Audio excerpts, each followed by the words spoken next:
Hello again from Talking Pictures. I'm Mary Stack, and I'm Michael Dow. And we're going to take you on a wonderful little meander through this week's films. Meander's a good word, actually, because some of them are pretty gentle. So this week we're going to talk about Old Man and the Gun, A Star is Born, Halloween, briefly The Children Act, and Colette.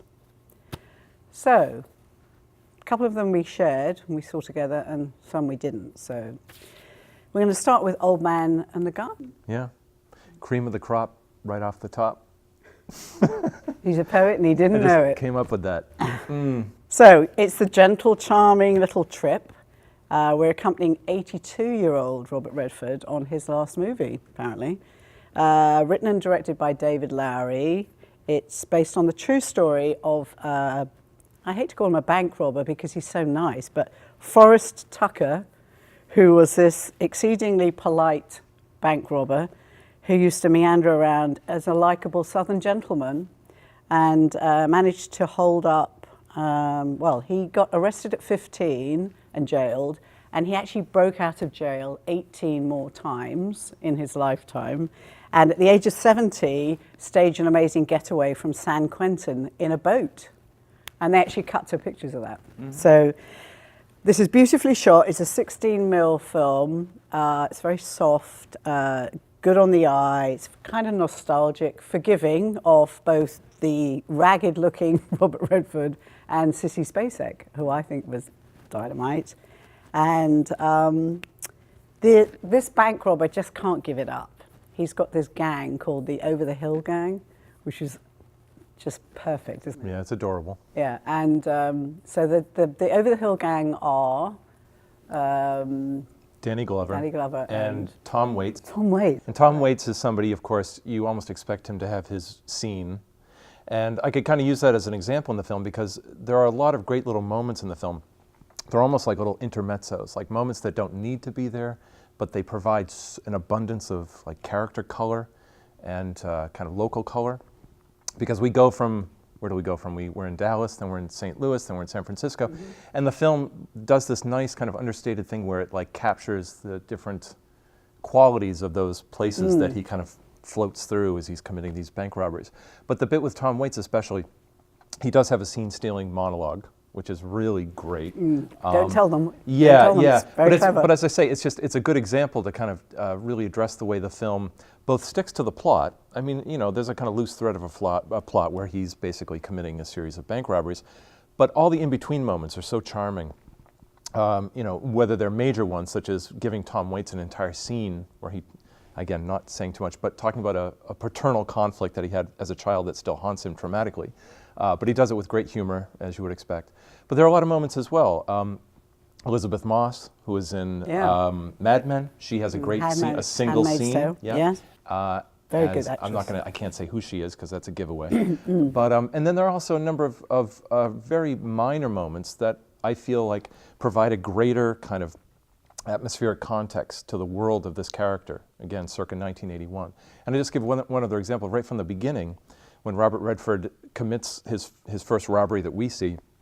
He's getting away, but in the meantime, the camera just casually glides over and you see these children in a kind of urban setting, whitewashing a wall. They're just these little moments that I love that, and it harkens back to kind of older art house films from the 1970s. I think, as you mentioned, there's something nostalgic to it. There's a movie nostalgia to it as well. So there was kind of times where it felt a bit like Paris, Texas. Yeah. And then there were other times in the diner when he's with Sissy Spacek, it felt like a kind of a Hopper kind of feel. Yeah, absolutely. Well, where they're observing, there's this quality of observance to the film that, you know, he has a high degree of observance as well, but the film likewise, the camera's roving and it's studying spaces and rooms and things, yeah. So it's very space conscious in a Hopper-like way. It's a good comparison. The only thing I didn't like, I like the understated nature of it. I like the there was this non-alpha male aspect to it, which was so refreshing. Yes. This man was not proving anything to anybody. Except he had this passion for he couldn't give it up. But even the exchanges, the grown-up conversations between Sissy Spacek, they amble into this love affair. There's no pretension about it. Nobody's selling anybody any lines. Yeah. It was such a delight, that aspect. I didn't really love the character of the detective. No, the Casey Affleck character is secondary. I just don't like his acting. He mumbles. I can't understand. Yeah, what he he's mumbles saying. horribly. Yeah, and also his whole kind of family scene that they go into, not terribly interesting. But I will say again, there's a fantastic and mostly unexpected confrontation between the detective and Redford, and it's again a really charming scene. But I feel like with Redford himself, the film captures, I think, what the appeal was for Redford in his era, which is what, 2 generations ago now plus, that there's this understated charm and charisma. Like you mentioned when he's in the diner with Sissy Spacek and he's seducing her, but he's doing it very casually and offhandedly. And I think people, someone like Redford, you could mistake him for a pretty boy or celebrity who kind of passes on his looks. I never really felt that with him. I always felt that his manner of performance itself has always been very understated, and it doesn't call attention to itself. And therefore you find yourself kind of organically drawn to him as a result. There's no showboating with him ever. And this film kind of, I think, is like a summary of his, again, just charisma. Yeah, I mean, there's a flashback. They do this collage of Forrest's past career and some authentic pictures, photographs, including this great little amazing $1 million grin from Robert Redford, which I think is from Butch Cassidy that they adopted. It was dynamite. Yeah. And so you knew that this is the man. This is what keeps you magnetized to him on the camera. And those references, the film is very playful with that because you're aware that you're aware of it being Robert Redford. Right. So this is again something I hate calling things meta because everybody does, but there's a kind of mild meta quality to it. You know, Robert Redford as the star in his kind of sunset performance, and then also the character as well. And there was a couple of little devices in the film that I thought were very nice and kind of get into the subjectivity of the main character. His earpiece that he uses to kind of pick up on the police frequencies. But it's nice because that it takes on a kind of metaphoric value where you get a sense that this character has almost extrasensory perception, that he's more finely attuned to perceiving things, especially sound, right? And it goes to the way in which he's very ably capable of outwitting the detective who's hunting him down. So much so that the detective just practically gives up. You know, he recognizes that this guy is like almost supernatural in his ability to, get away with what he does. That's so interesting because I saw it as a reminder that he was actually an old man. Yeah, well, everyone mistakes it for a hearing aid, and that's how he gets away with it. It's really, really clever. Yeah. So we both loved it. Yep. So it's a real souffle. And you mentioned a reference to Paris, Texas. It likewise does quote a lot of films from the 70s. There's a great Dustin Hoffman film called Straight Time that I would encourage people to see. It's very similar to this one. And there are just a number of little, just minor references in the movie to films of that era that this film complements very, very nicely. Yeah. Okay, A Star is Born. Fourth version of this old chestnut love story about the tortured singer-songwriter trapped in an addiction cycle. So the original was in 1937, then there was a 1954, and then there was the Barbra Streisand, Chris Christopherson version in 79, which I actually liked. So I was pretty skeptical, I have to say, from the onset, particularly because I'm not a mad fan of Lady Gaga. So I went and tried to be kind of very objective about it.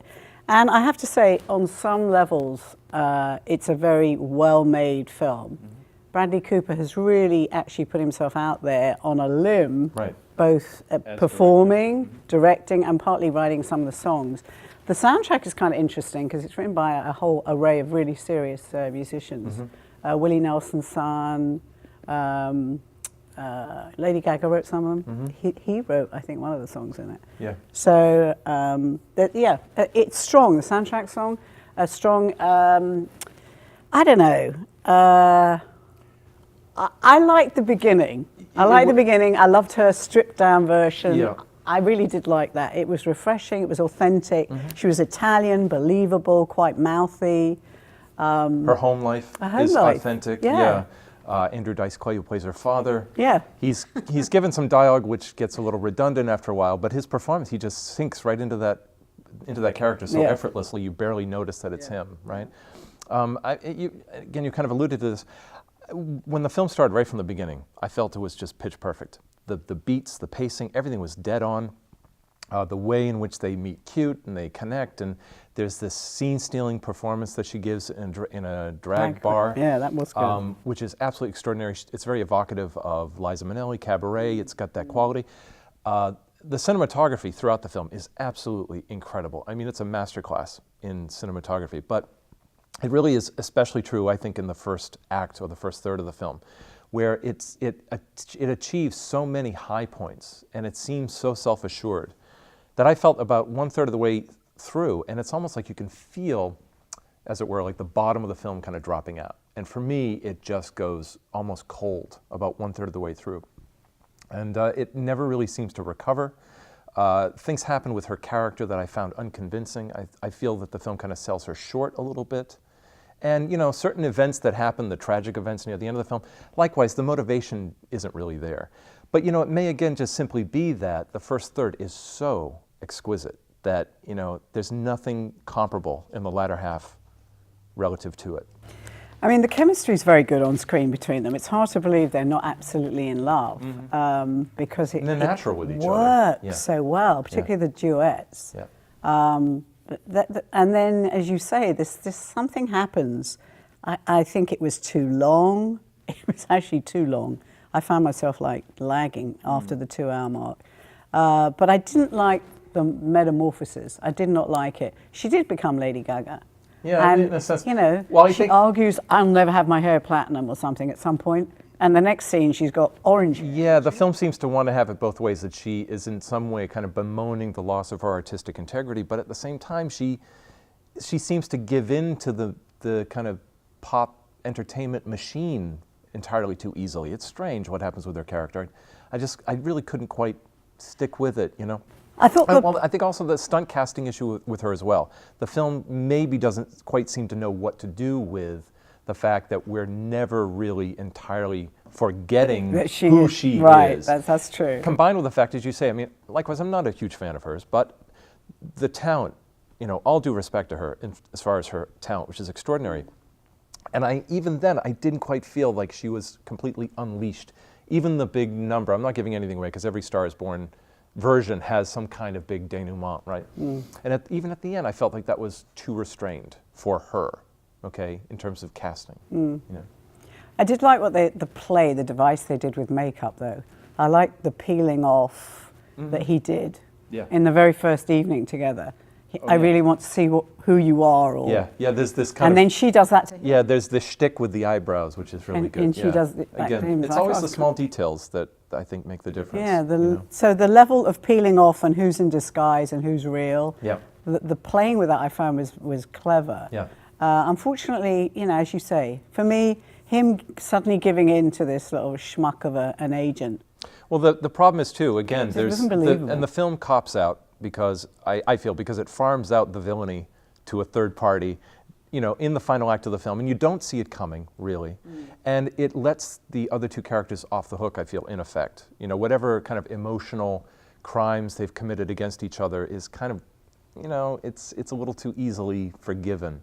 The thing to say, tying all the other versions together, is a couple of things that are really interesting, that the films are both celebrations of the American entertainment media, but then they're also indictments of it at the same time. I think the film captures that reasonably well, but again, it makes the machine, the guy who represents media or the industry, you know, he's a little too villainous, and therefore, by And contrast, not the other entirely characters... convincing, is it? Yeah, not entirely convincing. Not entirely. So where the film really counts, or where it really needs to kind of hit those points, it does it relatively effectively. As I say, it all comes very early in the film and can sustain that. And we shouldn't forget, Sam Elliott, I thought, did a really good job as the kind of bitter brother who's kind of embroiled in the whole triangle. And I thought that was a tortured role. Yeah. And apparently he took it on because he said he heard Bradley Cooper sing and he said, I was in. Yeah. As soon as he Yeah, heard yeah, Bradley yeah. Cooper sing. And And he does an amazing job. And the headline should be Sam Elliott emotes. Like, that should be the selling True. point of the movie. Because there's a moment where it's just like, oh my God. Yeah, You yeah. actually see like legible emotional expression on his face, and it's beautiful. Yeah.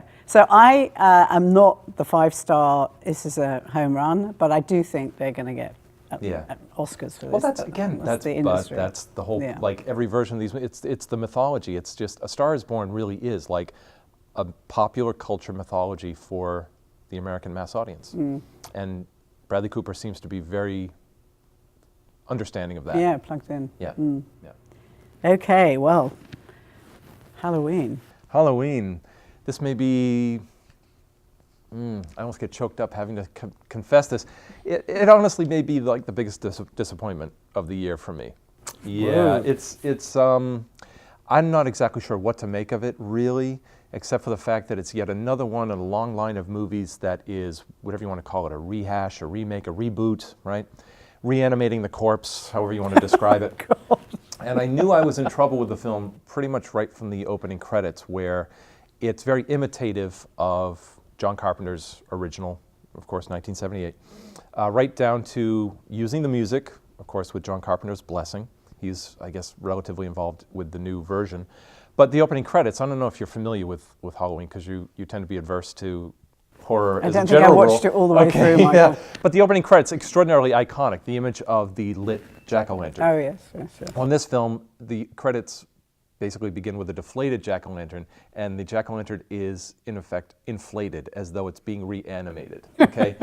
And at first I thought, that's cute and clever, and I was like, what am I supposed to make of this? It's like they're trying to breathe new life into the corpse, right? It just didn't work really for me. And the biggest problem with this movie, again, is that the film endlessly is quoting the first movie, okay? You see the laundry hanging on the, drying on the line, and you expect Michael Myers to be hiding behind the sheet, right? There are so many moments in the movie that just repeat the iconography of the first movie. There's a moment especially where you think in the first film where Michael Myers is dead, he's lying on the ground, and Dr. Loomis, Donald Pleasence's, again, iconic character from the first film, was leaning over the balcony, and they reverse the roles there, so that the character played by Jamie Lee Curtis, Laurie Strode, is lying on the ground and Michael Myers is looking over.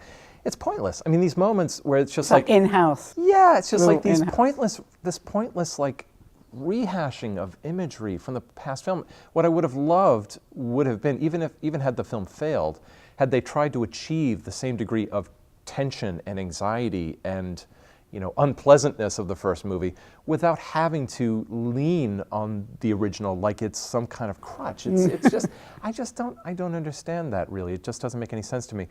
It sounds like they were treating it like you were in a club. Like in a club? And everybody knew, and there was like references to things. Yeah, exactly. It's like you're at a party. It's like, hey, my favorite scene, blah, blah, blah. You know, and so they just retrofit the new version to like update that. I don't understand the point of it. This is the problem. And I'm sitting there, I'm just like, why does this movie exist? You know? And that was the big issue for me. The time of year, I think. Yeah, exactly. Well, it is the time of the year. And the film kind of ups the ante in terms of humor. There's a lot of misplaced humor. And it's, first of all, it's not funny, which is a cardinal sin in and of itself. But then there are these jokes that are supposed to lighten the mood. They don't really work. And there are a number, of course, of gratuitous murders in the film. And the murders are really, really well staged, but they're pointless. I mean, it's almost as if the plot drags here and there, so it's like, okay, let's insert a kill here, let's insert a kill there. Time for a quick kill. Yeah, and one last point I'll make, because I know I'm ranting. I understand that, rant alert. But my last point is the way in which they present Michael Myers. There's this contrivance with these journalists who come to interview him in the asylum that he's being housed in, and then he's being transferred from one asylum to another, and he escapes. We don't really understand how. You know, and there's a certain kind of silliness to it. And the way in which they film Michael Myers is there's this kind of glimpse effect where you almost catch a glimpse of his face and then it cuts away. And the film does this like 100 times. It's just like, it's this silly little motif that I don't know, it just doesn't really seem to matter. You know, it just doesn't really have the effectiveness that I think the film was striving for. The one thing that's interesting that they don't quite investigate as thoroughly is the parallelism between the character, the killer of Michael Myers, and Laurie Strode, Jamie Lee Curtis's character.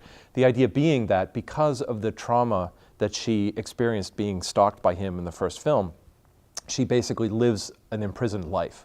She lives in this like high-tech compound, which is ludicrous. How did she get there? How does she afford it? Who cares? The film doesn't bother explaining it to you. You need to come equipped with notes. Yeah, exactly. And then, you know, the entire, again, third act of the film is just basically her in her high-tech compound, you know, trying to outwit Michael Myers, and it's ludicrous. It makes no sense. What a waste. And it's against her character, because the whole point of the original film was that, you know, she is just this teenager who is being attacked and potentially assaulted by this boogeyman, okay? And somehow, all of a sudden, she becomes this militarized prepper who can all too easily outwit this man she's been expecting to hunt her down for 40 years. So don't go. Yeah, it's pretty much ludicrous on every level. The sound design is cool, though. There's a kind of hypersensory sound design, which is interesting, and that's about it. Worth going for the sound design. Not really. No. Unless you're into sound design. Okay, I'm going to make a brief mention of a little gem that I think came and went, and most people didn't even know it existed. It's a shame. It was a film called The Children Act, and it's worth seeing just for the performances of Emma Thompson and Stanley Tucci. They're just great together. But Emma Thompson plays an High Court judge in London who is very uptight and efficient and emotionally unavailable. Married to Stanley Tucci, who's this lovable American professor. It's set in England? Set in London. And she goes from one very busy, important case to the next. No time for Stanley Tucci's character, Jack. So at one point, he walks in and says, well, I've got something to say, Fiona. Fiona May's her name. Kept confusing me with Theresa May, but anyway. Fiona May, since we never have any kind of intimacy, I'm going to have an affair. And he says it in a very nice, civilized manner. And she's completely incensed. And he says, we don't have a marriage, and I need someone around, so I'm going to have an affair. So she says, well, you can move out. And he goes to work, she changes the locks, which in itself is illegal in London, but anyway, passing along quickly. I won't tell you about what happens to them, except there's these two amazing things going on simultaneously. These two fever pitches are being reached. One is in her marriage, and then externally, she's put into a situation of ruling in a case where a 17-year-old comes before her. He is dying of leukemia, and his parents are devoted Jehovah's Witnesses and will not let him have a blood transfusion. And because he's 17, the Children Act enables her to rule against them. Okay. Saves the boy's life. He then falls in love with her. So we've got this very complicated kind of emotional, tsunami going on inside Emma Thompson. And she's all the time keeping the lid on and stiff upper lip and professional exterior and never losing her cool until one point in the film where she loses it. So I won't tell you when that happens, but do go see it because it's really it's a towering performance. Moral dilemma film. Yeah. Yeah. And very believable. And he, of course, plays this wonderful character, the devoted husband who loves the woman despite her ways, right to the bitter end. So another film where career intervenes on an otherwise rosy relationship. Yeah, very much. And also her just working the hours she does. I think it's true to say that lawyers at that level do have very strange lives. Often they don't have very functional marriages and no children. It's very clear they have no children because of it. Conscience, it's only makes it worse. Yeah, yeah. As it were. Yeah. Not that I've ever known lawyers to have consciences, but in movies they do. Which That's right. Always struck me as curious. Right. Yeah. Okay, moving on to my favourite film of the year. I hate to gush, but I knew I was going to like it. Is it Halloween? I loved it. No, it's not actually. Be a surprise. Colette. Oh yeah. Colette. So, director Wash Westmoreland directs this period piece with, I thought, panache and also sensitivity, which is hard to do.